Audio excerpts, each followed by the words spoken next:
Hello students, welcome to my YouTube channel. Today I am going to teach you the chapter Pillars of Democracy. This lesson was written by Dr. B.R. Ambedkar. B.R. Ambedkar was born on 14 April 1891 in Madhya Pradesh. As you know, this person was assigned the big and challenging task of framing the Constitution of India in the capacity of chairman of the drafting committee.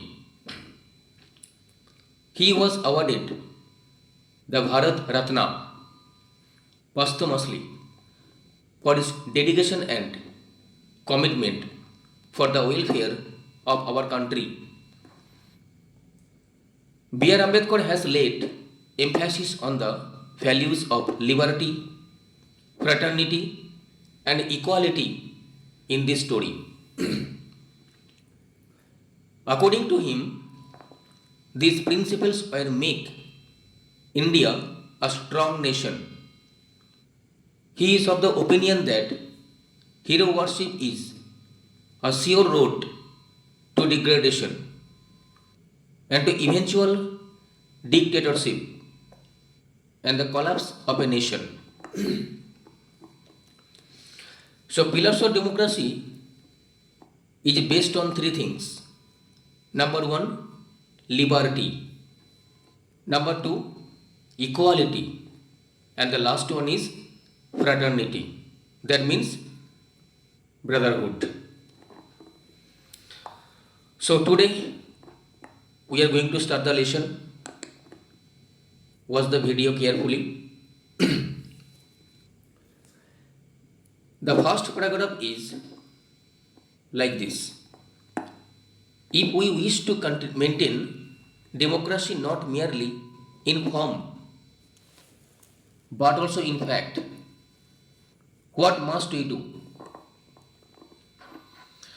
So, Dr. B.R. Ambedkar is telling that if we want to maintain democracy, what is democracy, my dear? Democracy means government formed by people. So, if we want to maintain democracy, not only in form but also in fact, in reality, what must we do? Ambedkar is asking one question to us, that what is our duty and responsibility as an Indian citizen?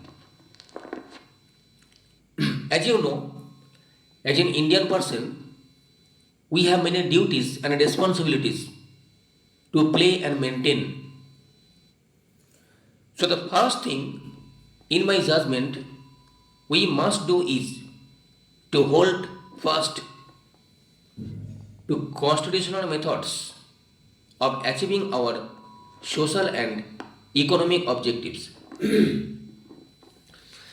So the first and foremost duty of an Indian person is to do social service and to fulfill economical objectives. So social service is a great work. So the duty of a government is to ensure social service. And the second one is economic objectives. Means, as you know, in India, there are many poor people. So those who are poor people, it is the duty of the government to take care of the poor people economically and financially. When there was no year left for constitutional methods for achieving economic and social objectives, there was a great deal of justification for unconstitutional methods. So what happens if there is no way out for social objectives? Then there is a great deal of justification that something is going and that is totally illegal. That is not following the rules and regulations of the constitution. But where constitutional methods are open, there can be no justification for these unconstitutional methods. So the meaning is that we have to follow constitution. Our works and activities should not be unconstitutional. It should follow the rules, the norms and the regulations as enshrined in the Constitution of India. These methods are nothing but the grammar of anarchy, and the sooner they are abandoned, the better for us. The meaning of the line is that nowadays in India, everything is in the state of disorder. A sense of lawlessness is existing in India nowadays. A state of disorder due to the absence of uncontrolling system. So that if the system is uncontrolled, if something is illegal, unlawful, it is called anarchy. So B.R. Ambedkar is talking about two things: social work and following the rules of constitution. So if you don't follow the rules and regulation, if you don't follow the law, if we don't follow the constitution, then we are going to break the rules, the regulations and the norms of the constitution, and that is totally illegal and unlawful. That is what B.R. Ambedkar is talking about in the story. The second thing we must do is to observe the caution which John Stuart Mill has given to all who are interested in the maintenance of democracy.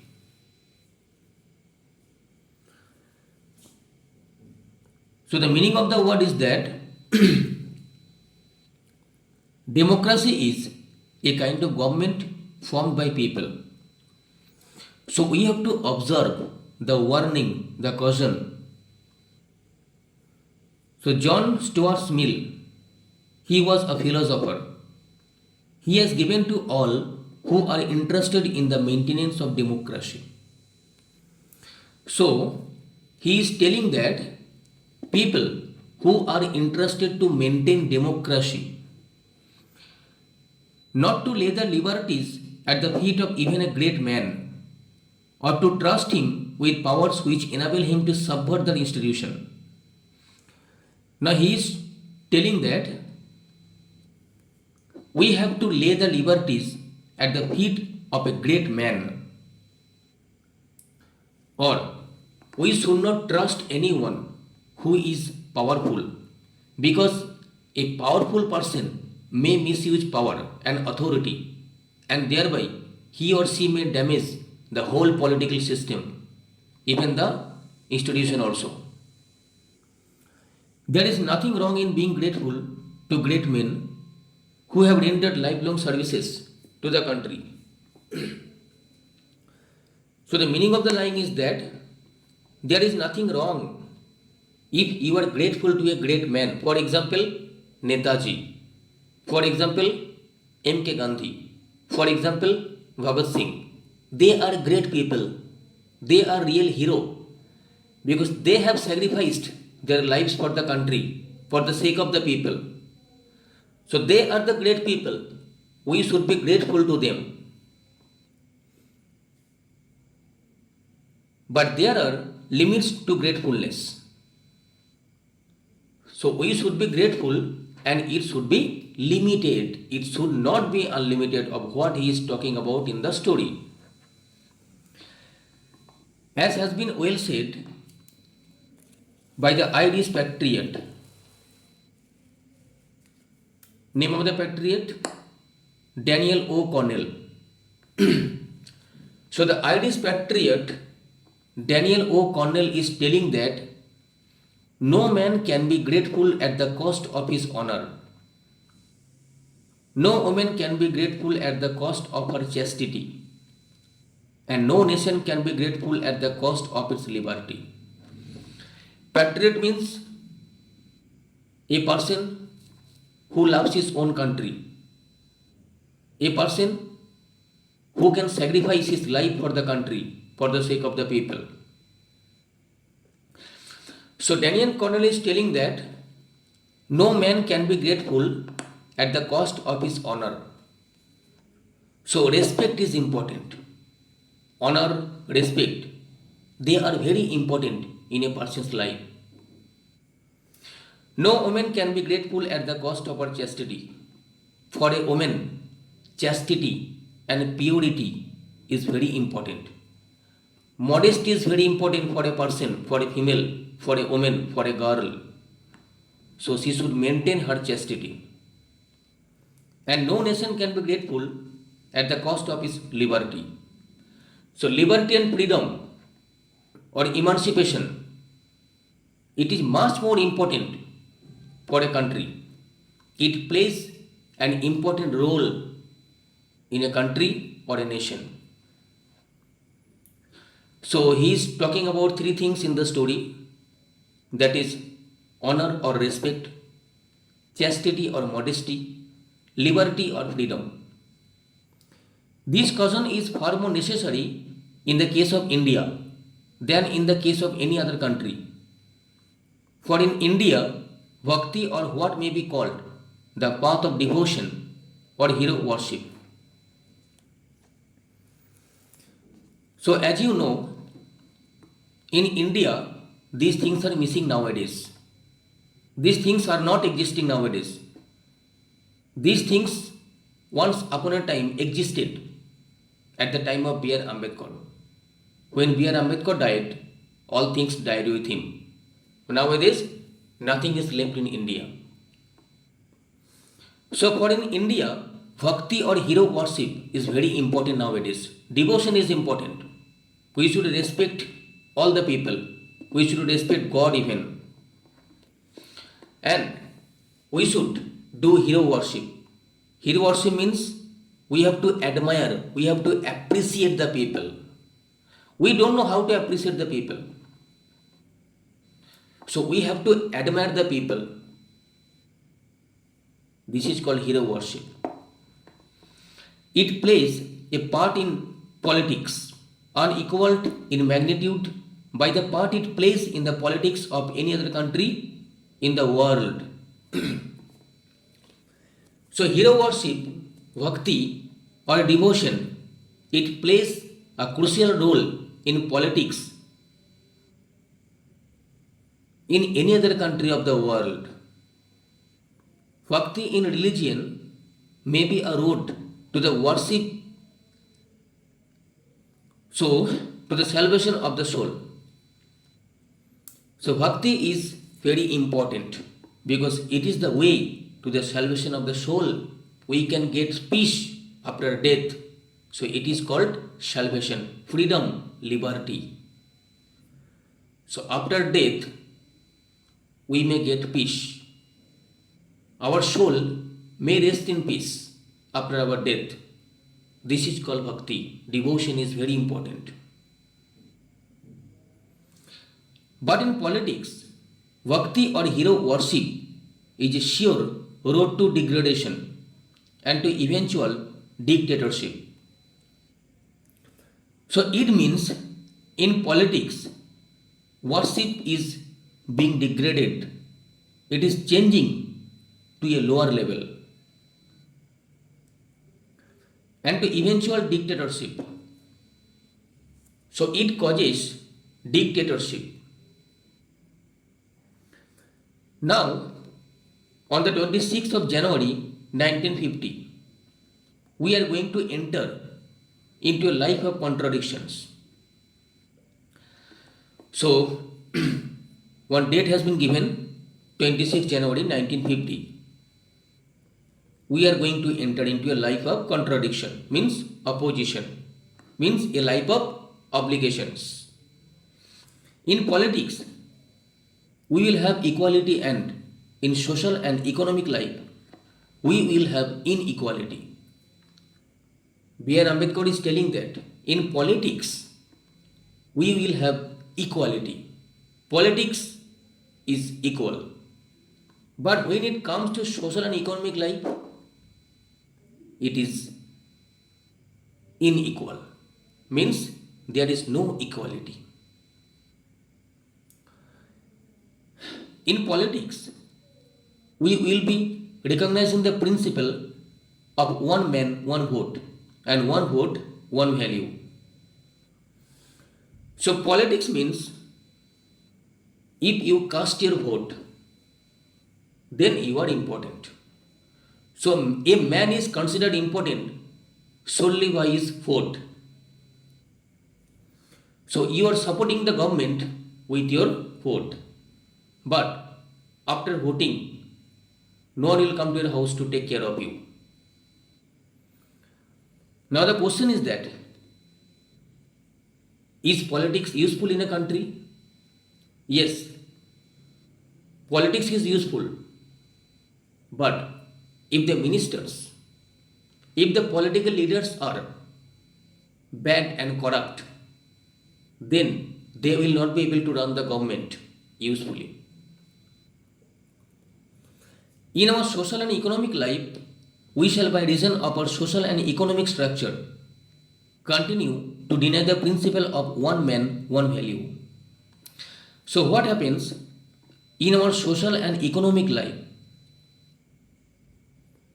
We shall continue to deny the principle of one man, one value.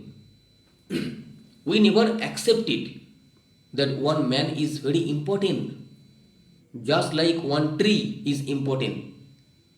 One tree is one life. Like that only, one man is also important. One man is also important because one man, one value. How long shall we continue to live this life of contradictions? How long shall we continue to deny equality in our social and economic life? In our social and economic life, there is no equality because according to Indian Constitution, all people of India are equal. But we are discriminating the people. Nowadays, due to racial discrimination, due to religion, due to inequality, fighting, murder, molestations are happening in many parts of India nowadays. So where is India now? When B.R. Ambedkar was alive, at that time, India was a real India. But nowadays, many things are happening in India which are really illegal, wrong, and unlawful. If we continue to deny it for long, we will do so only by putting our political democracy.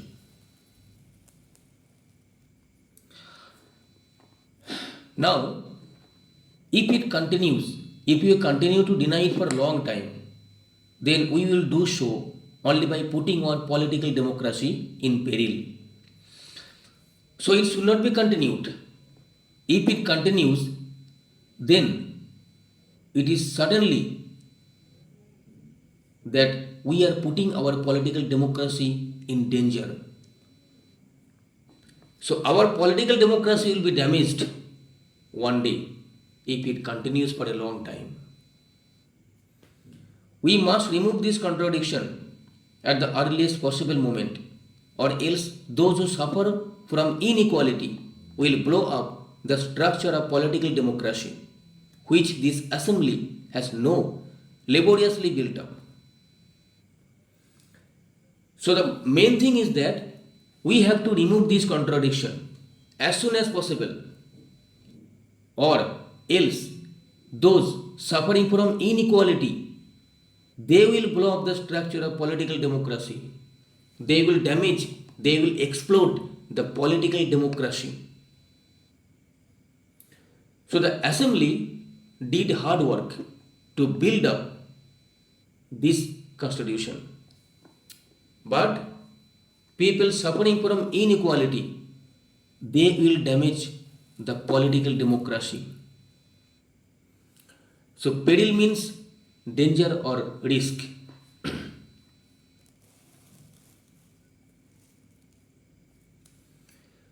The second thing we are wanting in is recognition of the principles of fraternity.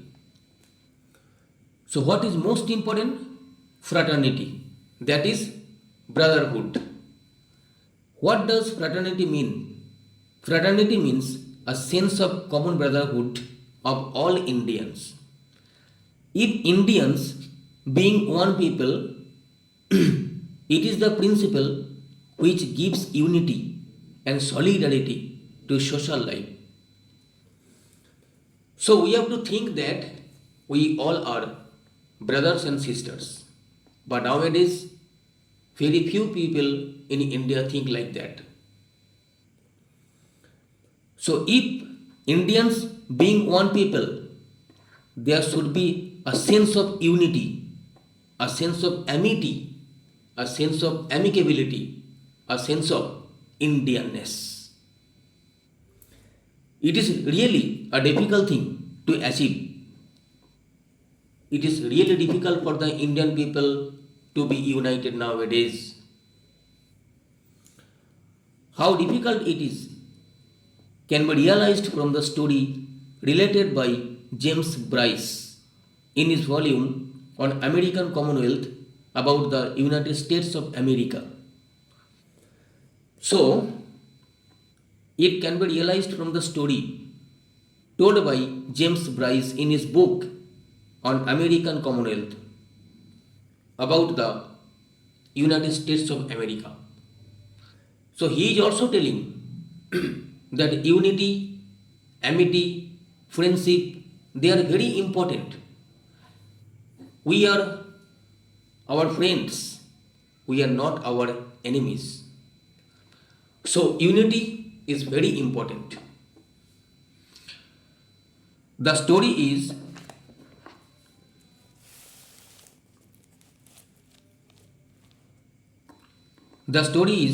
to propose to recount it in the words of Bryce himself.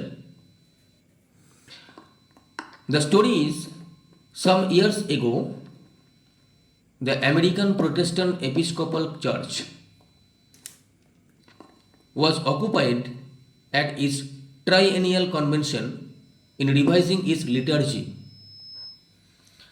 So some years ago, what happened?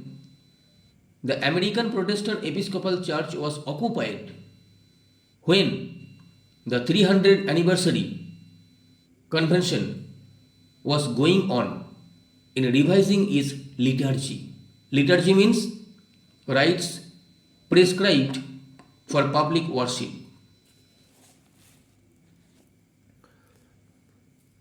It was thought desirable to introduce among the short sentence prayers, a prayer for the whole people, and an eminent New England divine proposed the words, "O Lord, bless our nation." So one short sentence was introduced for the whole people. What? "O Lord, bless our nation." Accepted one afternoon on the spur of the moment. The sentence was brought up next day for reconsideration. When so many objections were raised by the laity to the word nation as importing to definite a recognition of national unity, that it was dropped and instead there were adopted the words, "O Lord, bless these United States." Laity means members of a religious community. So what is most important? So it was later adopted as, "O Lord, bless these United States. So nowadays, as you know, people of India are becoming selfish, jealous, apathetic, indifferent to each other. But in America, the picture is different. Whenever we pray to God, we pray for ourselves. But in America, what happens? When the people pray, they pray for the whole people of the country.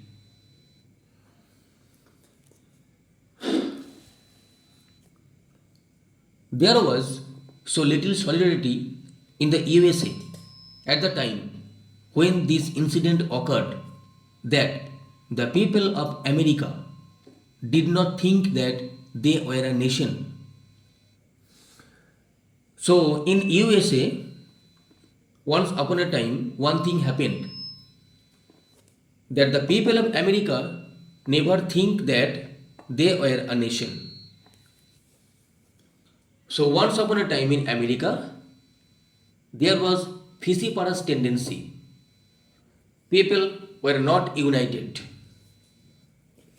If the people of the America could not feel that they were a nation, how difficult it is for Indians to think that they are a nation. So B.R. Ambedkar is asking one question by stating that if the people of America could not feel that they were a nation, then how can the people of India think that they are a nation?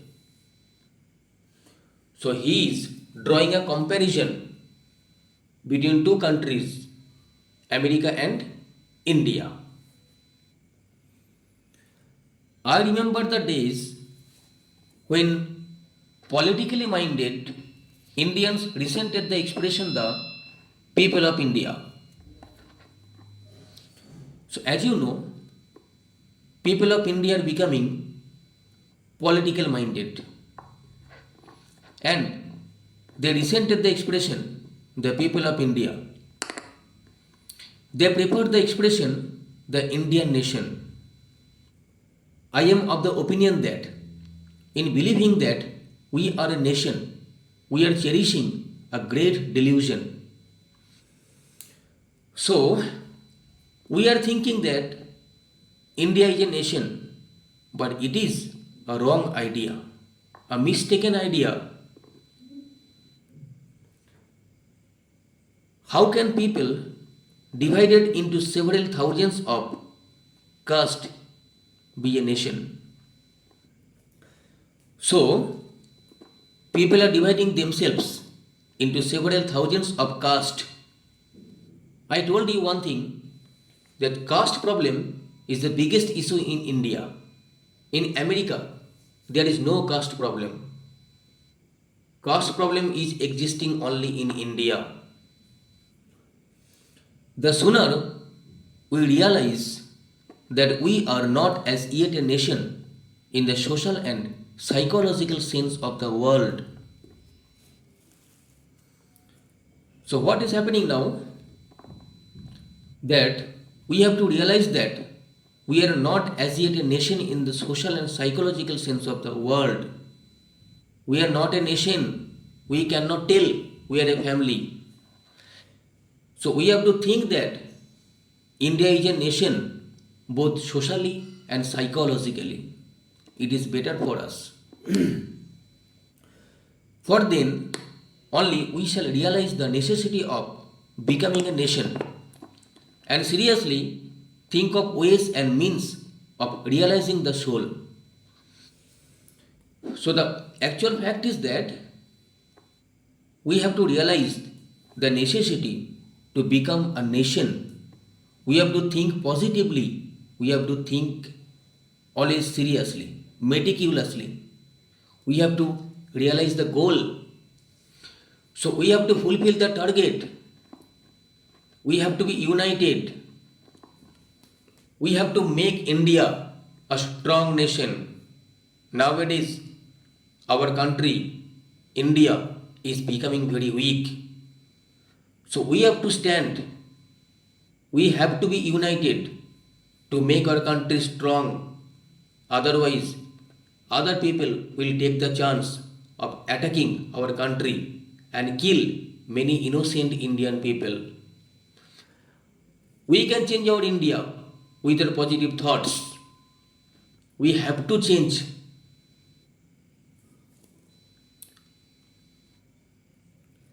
The realization of this goal is going to be very difficult, far more difficult than it has been in the United States. In America, the problem is really difficult, but in India, it is more difficult than America. The United States has no caste problem. In India, there are castes. I told you now. In India, caste problem is the biggest problem.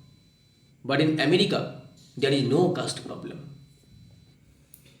The castes are anti-national. So, the castes are anti-national. It means it is opposite to something. So, caste problem is the most crucial issue in Indian context. They are anti-national also because they generate jealousy and antipathy between caste and creed. So B.R. Ambedkar is telling that people are anti-national because they create jealousy, they create antipathy, they create indifference, they create hostility, they create many problems between caste and religion.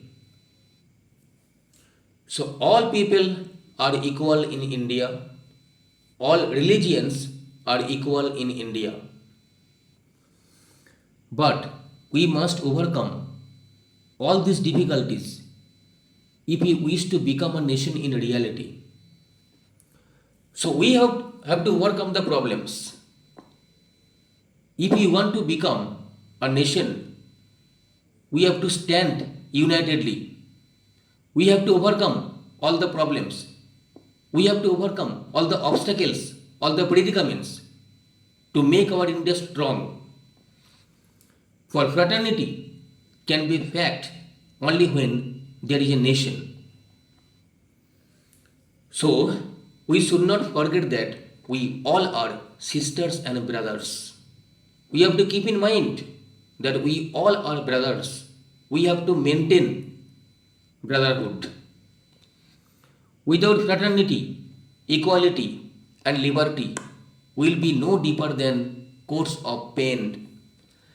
So India will be a strong country if there is fraternity, if there is equality, and what is most important is liberty. So these three things are the three pillars of democracy. Nowadays, as you know, India is becoming full of problems. In India, many crimes are on the increase nowadays. In all parts of India, crimes are increasing. So B.R. Ambedkar is talking about removing all the crimes, problems, dangers from India. So if we are united, if we stand unitedly, then only we can be able to remove all the problems of India, and we can tell proudly that we are Indian people. So if we want to make India a strong nation, these three things should be inculcated in the minds of all Indian people. Thank you.